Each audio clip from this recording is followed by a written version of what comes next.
Okay. That. Alright. We are live. Just at the very exact moment I was scheduled, I spilled my water everywhere.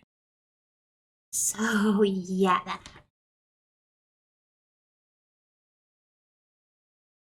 let's go ahead and take a look at what we're getting into. So I had seen the trailer for this game when it came out a hot minute ago, and I was super interested in it. And I'm just now going to get to play the demo. So this is a ultimate visual novel called tOUCHSTARVED. It's by Red Springs Studio over on itch.io. You can get this demo for free and play through it yourself. But I went to play through a bunch of demos and just games made by itch.io creators because I love small creators and they tend to make really freaking good games. So we're going to get this demo going. Let's see. Ooh. Okay, first off, some pretty music. Our settings here, English.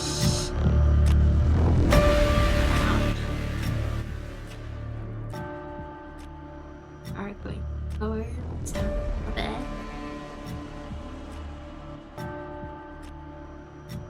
Okay. So, new game. Disclaimers. Ooh, ooh, ooh. Why didn't you tell me that till now?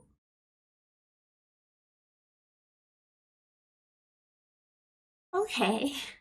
One moment. I apparently I have to turn the music volume to 0 to avoid copyright. Okay, give me one moment here. So we're gonna go ahead and we're gonna have to reopen the game.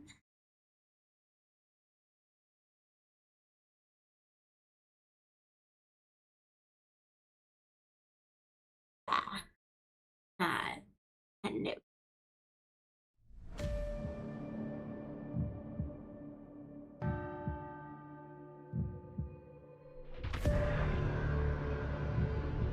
Sound.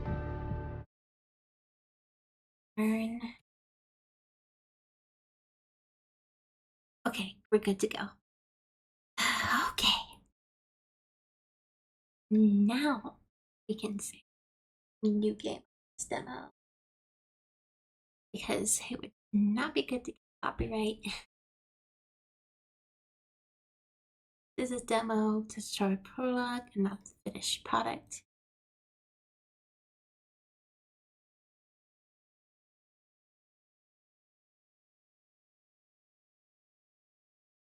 Discussion.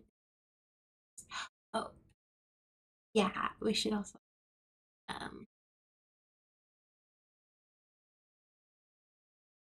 stream information.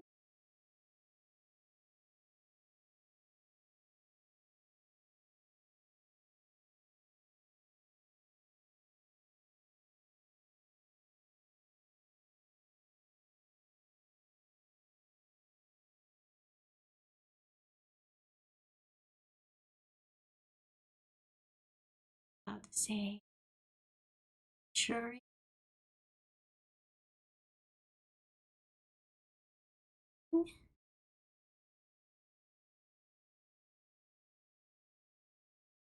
Okay, there.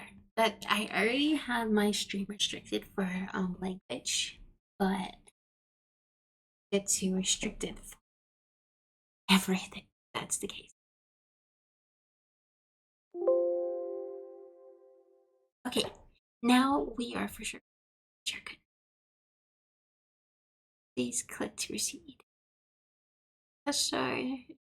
This matter. The red decision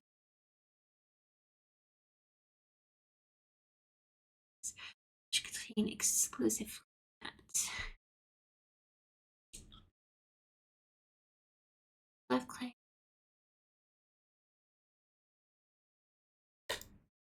Okay. Choose your name. Think. Choose your pronouns. Oh, they really did be like this.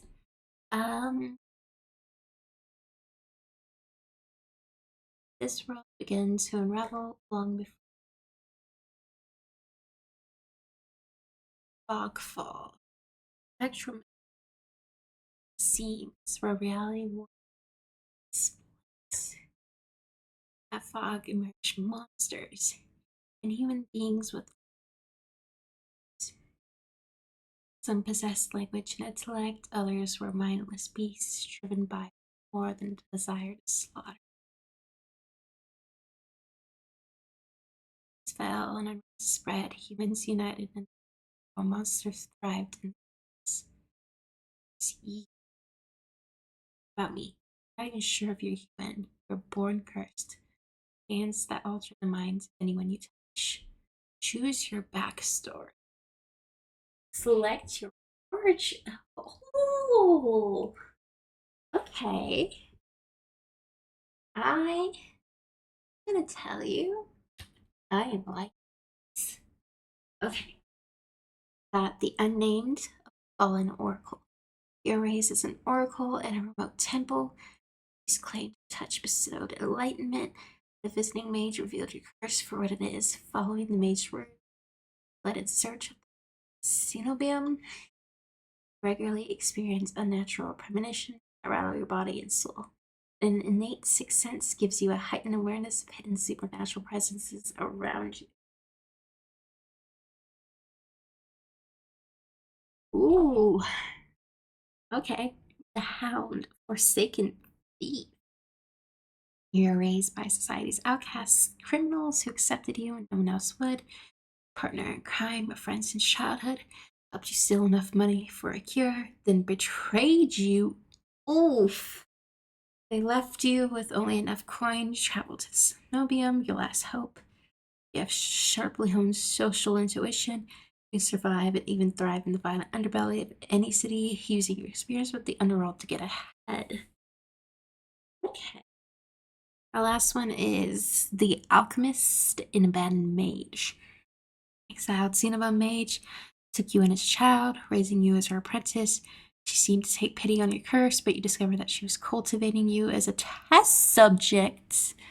You fled the Cenomium seeking a cure.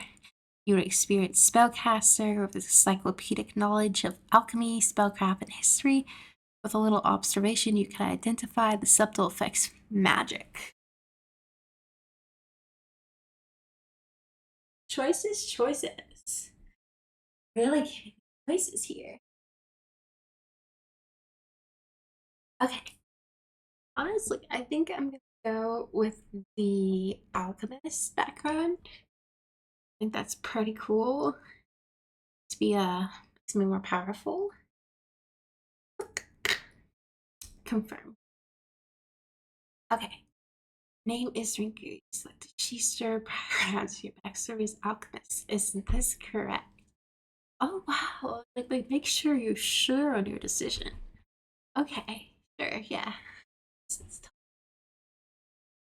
Excited. Oh, background art. Wasteland stretches as far as the eye can see. There's nothing out here but death. Ever present scent. Oh, should probably say death doesn't scare me. Truth, I'm desperate. It's been 2 weeks since I joined a caravan bound across the waste. Finding a group that would accept me was a trial in itself.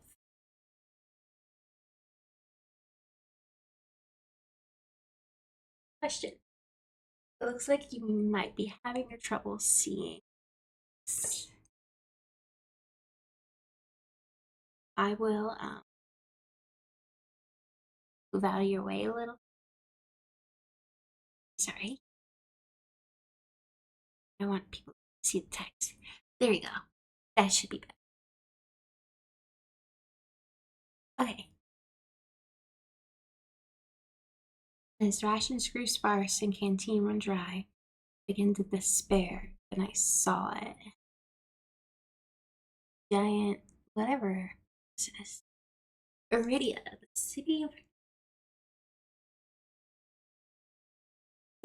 one of the last bastions of humanity left in the world, and home to the famous academy called the Cenobium. Oh, Cenobium's academy. All the world's knowledge gathered in one place. If there's anywhere I'll find a cure for my illness, it's there.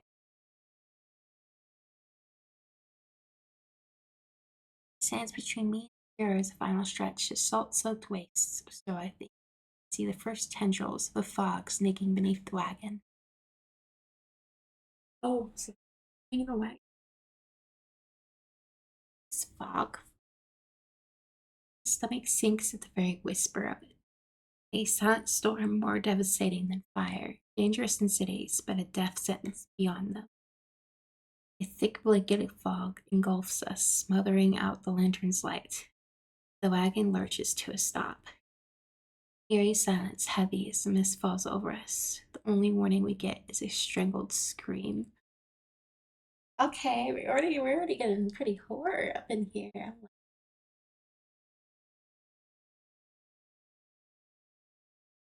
Should I do voice acting? Should I voice act? I'm just gonna.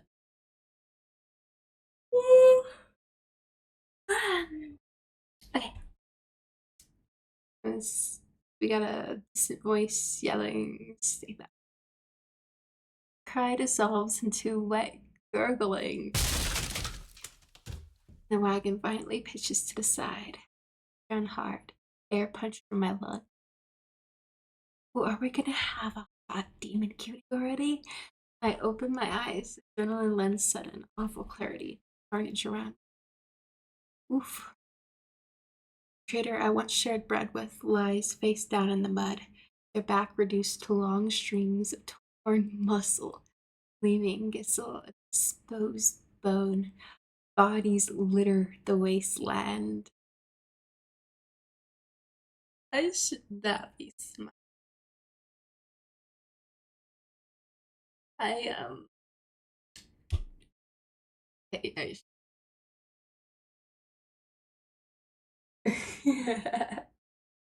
okay. Um, I think we have a problem. Okay. Ooh, try to rise, but my ankle explodes with pain, so blinding, white blooms across my vision. Only when my eyes adjust do I see the dark shape and. Ew, what is that? Oh, it's got so many eyes. Ooh.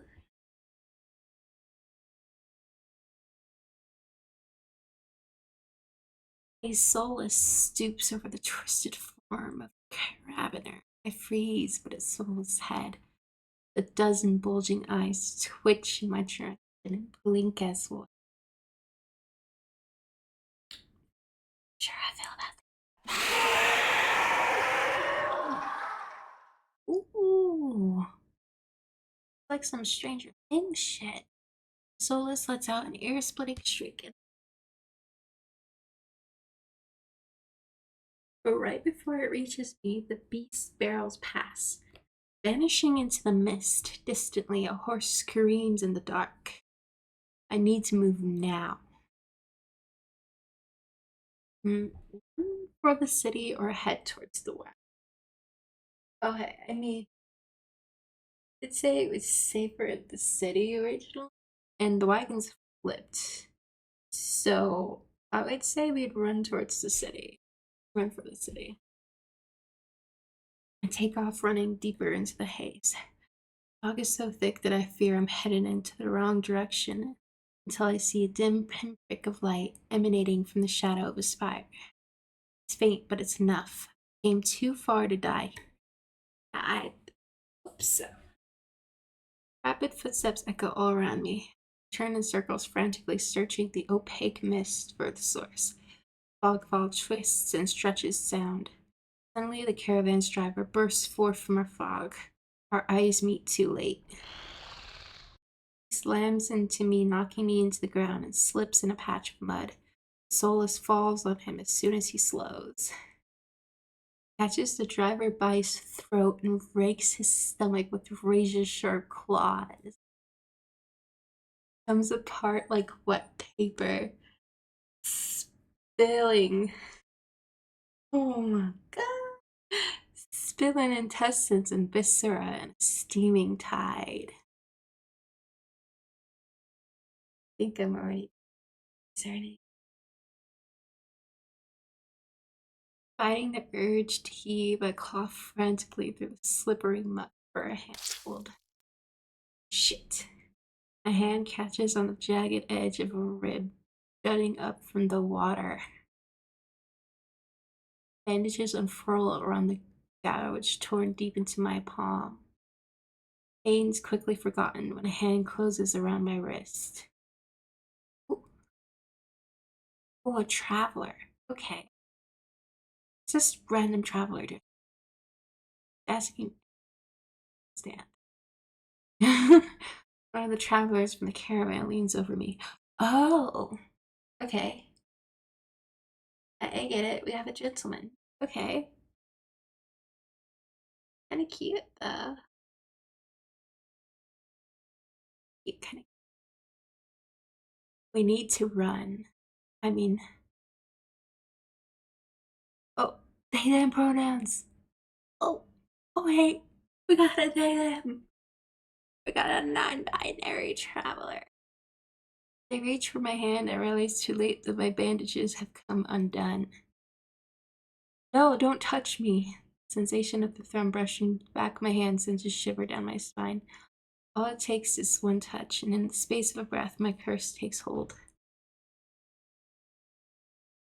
Oh. They're, um...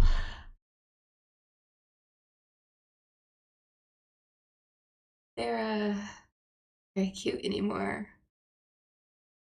Damn. That was really fast. Their lips peel back into a deranged grin. Oh, that's that. Okay. Now I've seen this face countless times before. This is my curse, madness of my own making. Their grip on my hand tightens until pain radiates from my lips. Nico! Suddenly, clammy hands crush my throat, choking off my breath. Oh.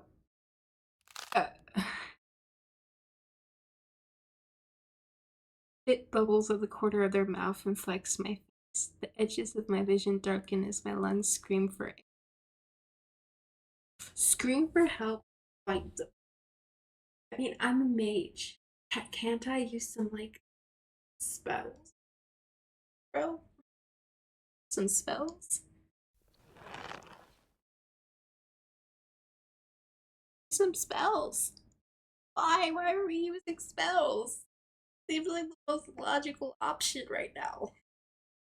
My nails gouge deep into the traveler's wrist, but no matter how much blood I draw, they don't flinch. The more I struggle, the tighter their grip grows. My pulse hammers in my ears, slowing with each thudding beat. This can't be happening. I'm going to die, not because of the fog fall or of the solace, but because of my own curse. Tears sting my eyes. Not here. Solus is gonna rip him off of me and eat him or whatever. I'm betting on it. Hands drop from my neck, leaving me wheezing for air. My lungs burn with each ragged cough.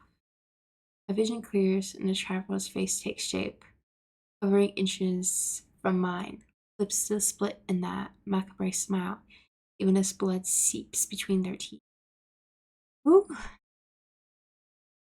They gave one last shuddering breath, then slumped over, the claws hooked through their stomach. See, I told you the Solus was idiot. The Solus shoves the body aside, and glowing eyes studying its leathery skin, thin as though grinning. There's a flash of claws, red spills across my vision. I thought there'd be pain, but as I sink into the murky water, all I can feel is the grit of silt filling my mouth and the icy embrace of shallow water. Distantly, I notice an arm resting among an outcrop of reeds. Mine, neatly severed at the elbow. Oh! I should have taken both arms. Without them, maybe I could have survived. Maybe I could have home. Instead, I'll die cold, alone, and face down in a desolate wasteland. A fitting end for a lost city life.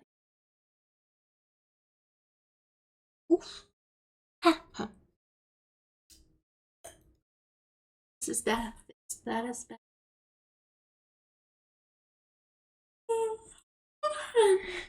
The cold is gone, as is the choking stench of bog water. You're forever cocooned in oblivion until all thought and sensation vanish. No curse. Nobody howling at me in madness. At all. Thought has a terrible appeal to it. The next moment, I take a reflexive breath. Air pours into my lungs, then out again in a ragged gasp. Feeling comes floating back, warm cloth on my bare skin, a firm surface underneath me, a strange tang of sulfur in the air. Do not be a fool. Oh! Oh! Oh! Oh! Um, hi. Hi there. Hi. I twist my head to my face, tears flood into my blurry vision at the bright glow of a lamplight. Try not to move. The voice is calm, steady, and commanding, but more importantly, strangers. One thought cut through my mental thought. I have no idea what this is, and I'm completely at their mercy. Okay, I should not have said it like that.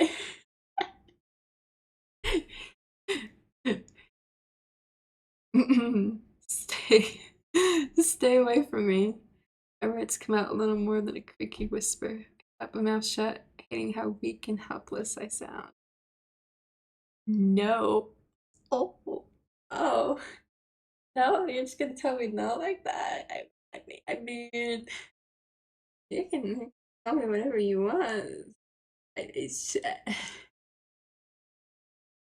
no. Who the hell is it? I'm gonna sit up. I managed to push myself up on one elbow. My head swims, my surroundings give an alarming lurch. Ah, stubborn patient. I don't have the strength to dignify that with a response. Instead, I pull a sheet up higher and wipe my eyes into my vision clears. Oh. The stranger towers over my prone. Warm light reflects off his pristine medical face. I instinctively shrink back. That's when I notice.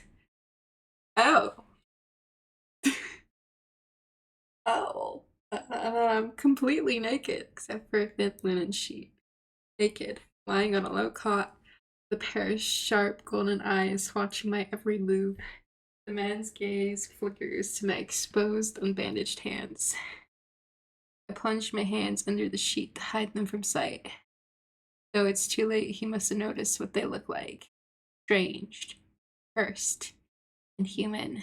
I brace myself for his inevitable suspicion and disgust, but his expression doesn't even flicker from that smile. Just watches in placid silence as I struggle to make any sense of my surroundings. Where am I? Who are you? Yeah, tell me who you are. I need to know. I need to know who you are. What is your name? Name is Doctor. Okay. I'm sure that's not you, but you are Doctor. You, and you can totally help me, right? Right? Oh, you're safe here. Whoever this is,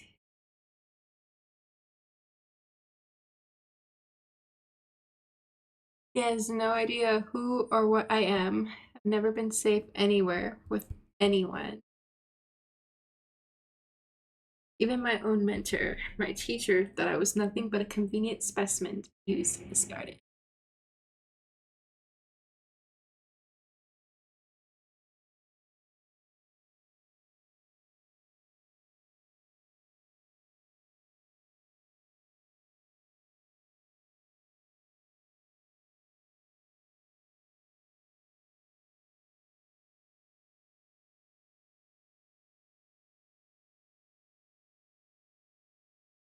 I scowl, pulling the sheet protectively around me.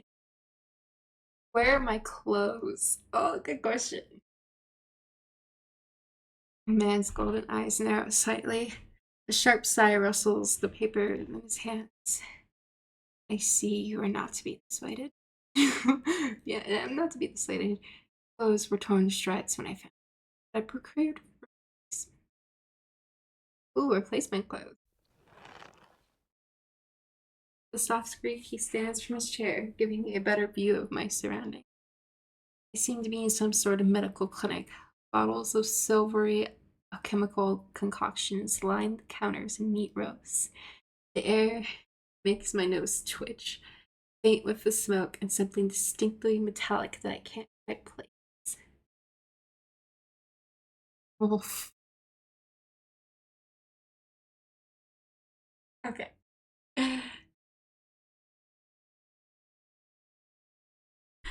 Is it is so fine. It is so. Can we just acknowledge how fine he is?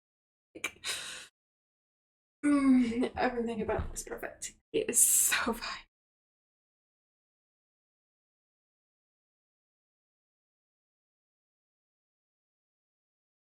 Okay. The doctor produces a large, dense bundle of cloth, which he sets in front of my cot. He's easily a head taller. Oops. Oops. Shit. Shit. Shit. Shit. Shit. Shit. Shit. Shit. Hello? Okay. I was so distracted by how fine he was. I messed that up. That was on me. And I have to crane my neck to look at him. Um, thank you. But you step out. I mean, do I want him to step out though? Like, man, my ass be thirsty. Thank you. Should be polite if I can, especially since I don't know what this is, what he can do, or what he wants with me. Thank you. Oh, you are welcome. I will leave you to get dressed. Oh, that hair. Such long flowing hair. The curt nod, he leaps through a narrow door. Hear a soft click as the lock turns behind him. The three in the sudden silence. I don't hear any more footsteps. I reach for the bundle of clothes. An itch on my elbow stops me short. I reach down absently to rub at it, then freeze when my fingers meet a line of stitches. I know what I saw. That beast took my arm clean off. And yet my arm shows no sign of injury apart from the black stitches poking through my skin. I gingerly flex my fingers, feeling my heart race at the sensation. This is impossible. I should be dead, or at the very least, gasping out my last breaths. I squeeze my eyes shut, waiting for the pleasant dream to unravel. wake up bleeding out in the swamp. But nothing happens. The seconds tick by and my arm remains resolutely healed, my surroundings pristine and quiet. In numb disbelief, I reach to replacement clothes and begin stiffly pulling them on. They're thicker and warmer than mine were, with a black woolen cloak to go with them. There's one thing still missing, my bandages. The golden-eyed man didn't leave me with any, even though I know he saw my hands. I slide off the bed and take a few unsteady steps towards one of the drawers. This is indeed a doctor's clinic. There must be bandages somewhere. I start opening drawers at random. Of course, that's when the door swings open once more. Are you looking for something? I whirl around, clutching a thick roll of clean bandages. I try to step back from him, but my legs bump up against the edge of the cot. Your caution is understandable. Though if I meant you any harm, you doesn't make me feel better in the slightest, but he makes no move towards me, so I quickly wind the bandages around my hands. The glowing scars and mottled skin disappear under a layer of clean white cotton. Oh, look at his face change! I love that facial expression change. It's so subtle but beautiful. May I ask why you need additional bandages? I clenched my jaw. I know it would only be a matter of time before he asked about my hands, though the way he does it is strangely roundabout. Say nothing, glare at him, decline to answer. He doesn't deserve to be glared at. I'll just say decline to answer. Well, it's a very personal question and I don't really want to answer. Is that so? Surely you realize that I can only help if you tell me what ails you. An involuntary snort of laughter escapes me. Where would I even begin? He even believe me if I told him? No. I stick my curse to myself for now and learn more about him first. Ooh. Who are you? You may call me Kudos. This is Kudos. Oh. I am not gonna be able to stop staring at those gorgeous eyes. Ah. Okay. And where exactly am I? Area, which I assume was your caravan's destination, and thinking of nowhere else for a group of travelers to go. Iridia, so I made it to the city of knowledge after all. I should feel relieved, but all I can manage is a vague sense of increasing unease. How did I end up here? I brought you to my clinic, of course. You were the only survivor from the caravan. Barely clinging to life, you needed immediate treatment. Which you provided? Yes. He says it so simply, as if I'm a small child and he's explaining basic addition to me. I frown and flex the fingers on my recently healed arm. Aside from being a bit stiff, it feels fine, thoroughly attached to me. You're saying that you stitched my arm back on? Pardon? Solus attacked the caravan. It ripped everyone to shreds. It poured my arm clean off. When I woke up here, I spent my entire life learning from a Cenobian mage, and I know of no alchemy or magic that could reattach a severed limb. Even if he could somehow heal me by magic, I should detect traces of it. I sense nothing out of the ordinary at all. Dr. Kudos pinches the bridge of his nose. He sits back down in his chair, quiet for a long time. I do not know where you come from. Iridia is the city of knowledge, deadly secrets alike. Information is power, and it is most unwise to give or receive it freely.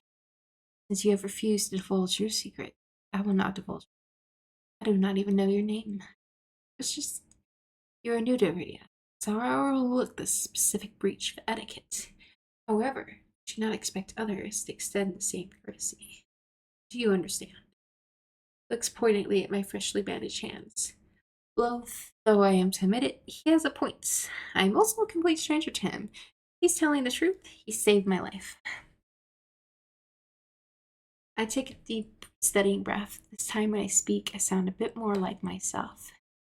Rinku. My name is Rinku. Is it push? There's a little more warmth in his smile. Polite demeanor back in it. Thank you for saving me. A chance to smile in return. Explain how possible. There's no doubt in my mind that I'd be dead if you put us.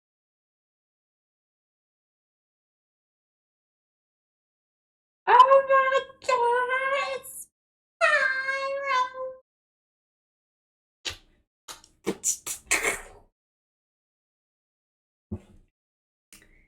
Hi!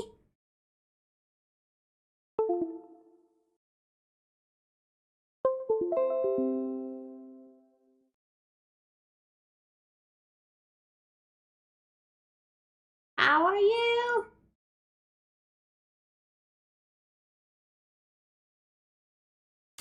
Now, I asked you first. I asked you first.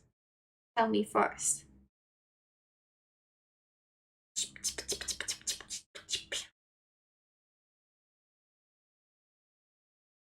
Ooh, seems we're having a small, there it goes. There we go.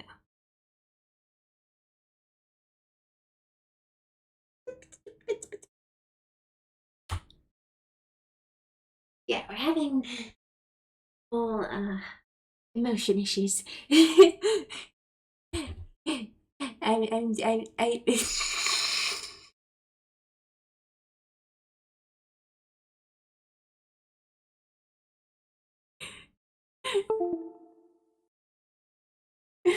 oh, it can be one moment. Okay. Okay, I'm doing good. You, um,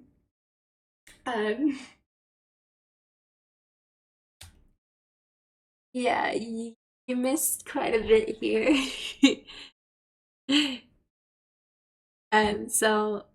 This is a demo, and I am totally not sipping over this guy already.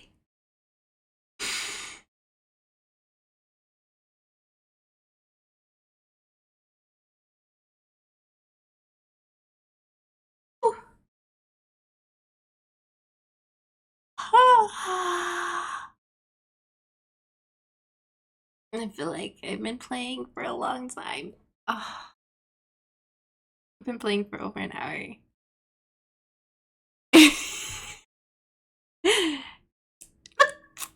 Thank you.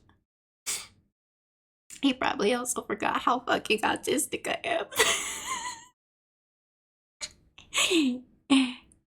Oh, oh, oh. We're spiraling. We're spiraling. Ah!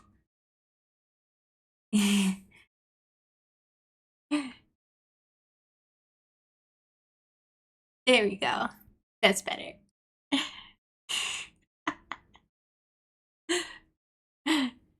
I cannot control my emotions, apparently. Okay.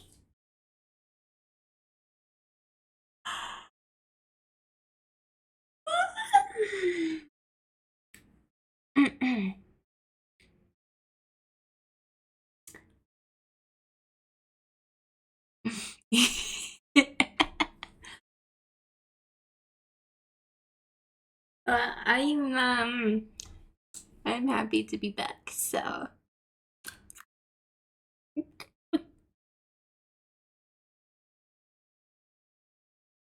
I keep yawning.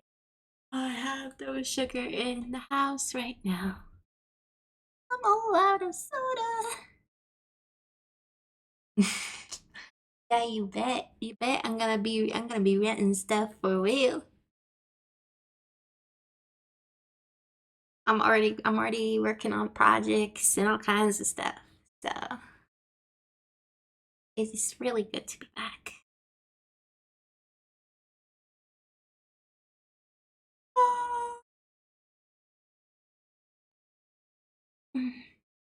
Probably gonna be releasing ASMR soon and yada yada yada. So but I wanted to play some demo game like I used to do. So I found this one. Um I like it so far. I mean like look at him.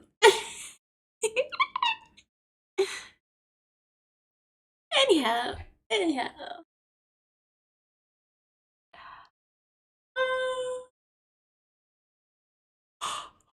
We'll go ahead and jump back into this here. Think nothing of it. Not sure if he's just being excessively courteous, but his words only raise more urgent questions. Okay, but I have to ask, why did you save me? You don't know me. Good question. Question seems to startle Kurt. Oh, look at that startled expression. It's cute. Okay.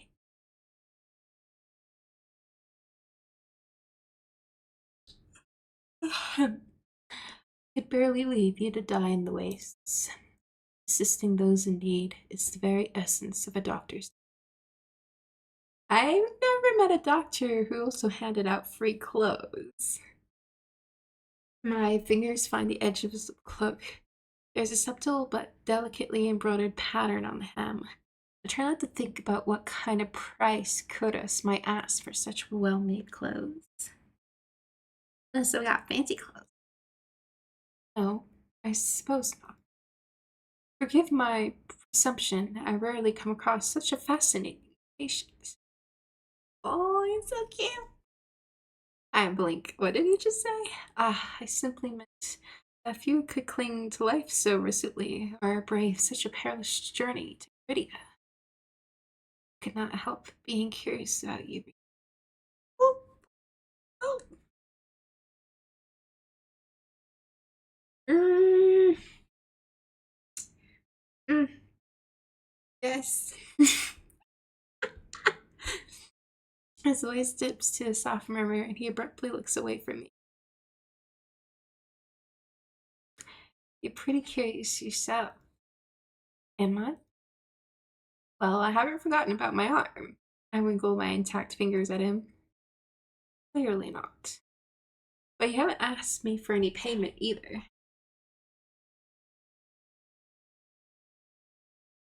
I require none from you. Travelers do not have no piece of coin, and it'd be unethical to prostitute in a strange place. Fall silent, unsure what to say. Nobody would help a horror like me for free. It has to be kind of catch or try, right? A loud knock at the front door stops our conversation cold and spares me from having to say anything else. He calls. Fortunately, you are not my only patient today. Knocking grows more insistent, and Curtis lets out a tired sigh. Please, wait your turn. Though he says it quietly, the climber on the other side of the door abruptly stops. Do you need anything else before you leave, Ring? Oh! Between Sola's attack and my miraculous survival, I'd almost forgotten why I came to Iridia in the first place. I need directions to Cenobium. Cenobium. The look on his face is downright chilling. Pauses, choosing his words with cold deliberation when he speaks again. Whatever you seek, it's very unlikely you'll find it there. Cenobium's gates open for precious few visitors. Even if they did, not like what you found inside. Ooh, okay. My heart sinks. Is he saying that I came all this way for nothing? Risked life and limb for nothing? Yeah, quite literally, risk limb. Quite literally, yeah. Oh, it can't be. I only just arrived, and already has the largest city still standing. There has to be a cure for me. Then, if not the Cenobium, where would you suggest? Do you know anyone else in Aradia? I shake my head. Then I'd suggest a local guide. head to the wet wick and ask for Leander. Excuse me, the wet what? Yeah, good question. Wet what?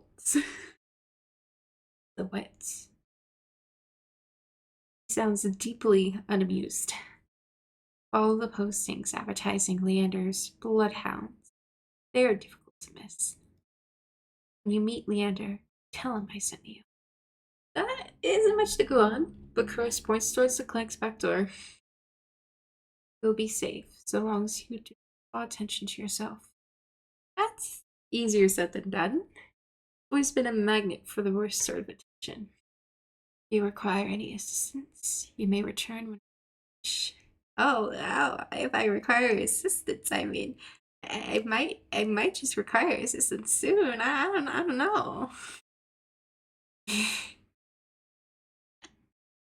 I need help. Oh, he's smiling. There's a note of finality in his voice. Resigned to my small, I slip out the back door. I find myself standing in a narrow, rather gloomy alley. Hold a new cloak up over my nose, stepping out over the contents of a chamber box that had been emptied into the street. Something weighs heavily inside one of the cloak pockets. My coin purse. Everything is still inside. Every last coin that I scraped together for the journey to Aradia. It doesn't even look like it was opened. There were so few coins to begin with. They probably weren't worth stealing. I glanced back at the clinic's closed door. Kudos didn't take any payment. He didn't even ask for a future favor. But he also said that Iridia secrets are power. Does he expect me to give up mine at some point? It's not exactly a comforting thought. Still, no matter why he did it, Kudos gave me a second chance and a lead on where I might find help. I better get going before he changes his mind. I squeeze out of the alley and into the crowded main street. The line outside Kudos' clinic stretches down the road. Already, two thin peddlers queue alongside weathered elders. If any place is in desperate need of a free clinic, it's this one. Cobblestones are treacherously rough under my feet, deep grooves worn between them by regularly flooding into decades of hard use. I knew Iridia was a river city, but I didn't expect it to look so eroded. The buildings are tired, dilapidated, all crammed together in narrow streets.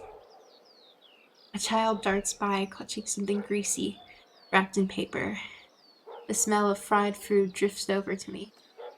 My stomach gives a faint gurgle. This morning's catch, fried up, hot and fresh, not too many eyeballs today. That sounds disgusting.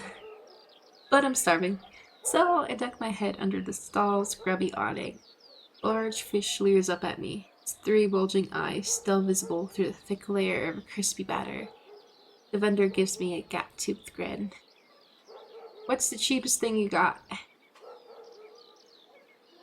Vendor points at a metal basket with what looks like long strips of savory fried dough.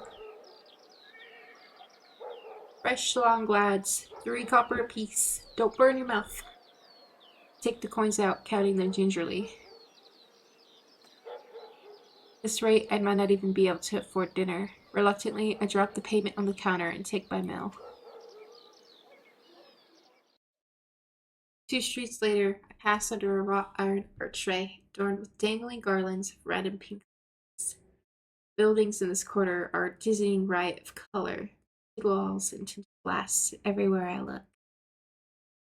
Sheer red and pink curtains flutter in open doorways, musical voices call out invitingly, incense mingles with pungent scent of flowers, barely covering the salt and musk of warm bodies.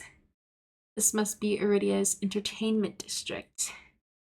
Polishing off my food and dusting the crumb from my hands when I spot a poster.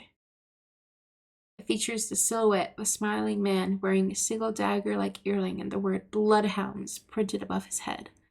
A motto, as above, so below, circles the artwork.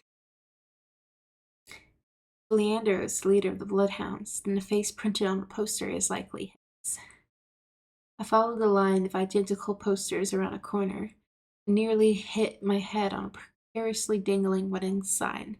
Looking up, faded orange letters read, "The Wet Wick."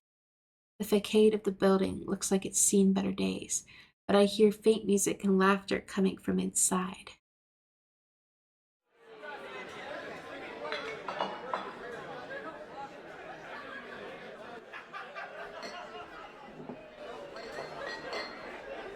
Inside of the bar is a far cry from the abandoned exterior. It's not even midday yet. Most of the tables and booths are occupied by a loose assembly of people in matching green cloaks.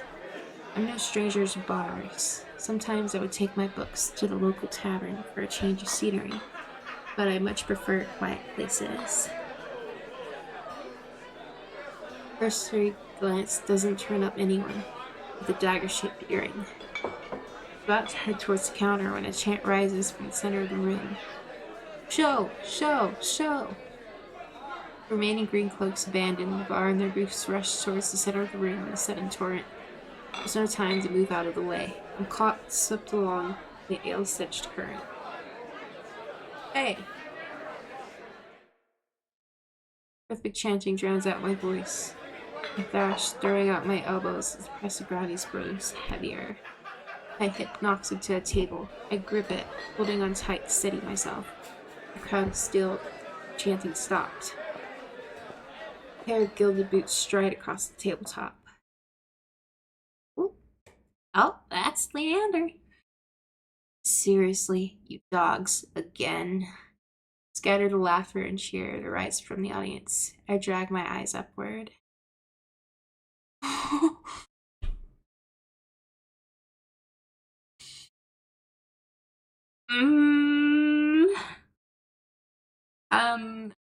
mm, yes, please. Hey, are you? Oh, okay. He's also a very fine specimen. Oh my god, too fine. It's been so fun. Oh, I knew he's gonna be fine if he's the main character, but like, mm, okay. Wow.